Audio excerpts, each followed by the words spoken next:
विश्रांतीनंतर बातमीपत्राच्या या भागात आपलं पुन्हा एकदा स्वागत। मृत्यू हा अटळ आहे, तो कोणालाही चुकलेला नाही। मात्र जगाचा निरोप घेण्याआधी काहीतरी चांगलं काम करून जावं असं म्हटलं जातं।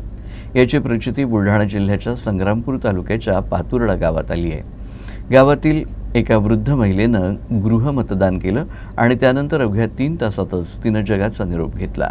पाहूयात या संबंधीची ही विशेष बातमी। लोकसभा निवडणुकीला सुरुवात झाली आहे। पहिल्या टप्प्याचं मतदान 19 एप्रिलला झालं, तर दुसऱ्या टप्प्याचं मतदान 26 एप्रिलला होईल।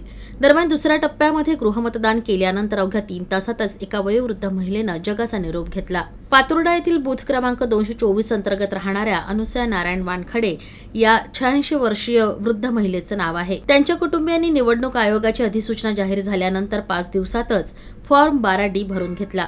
निवडणूक आयोगाने त्यांचा अर्ज पात्र ठरवला आणि त्यांना गृहमतदान बजावण्याचा हक्क दिला। या बूथचे BLO संजय सातव यांनी सोमवारी दुपारी 12च्या दरम्यान निवडणूक विभागानं कर्मचाऱ्यांसह अनुसया वानखडे यांचं पोस्टल मतदान करून घेतलं आणि दुपारी 3 वाजता त्या वयोवृद्ध महिलेचा मृत्यू झाला। मात्र जाता जाता त्यांनी मतदानाचा हक्क बजावल्याची चर्चा आहे। त्या गेल्याचं दुःख तर आहेच, जाताना त्यांनी जो संदेश दिला आहे तो देखील तितकाच महत्त्वाचा आहे।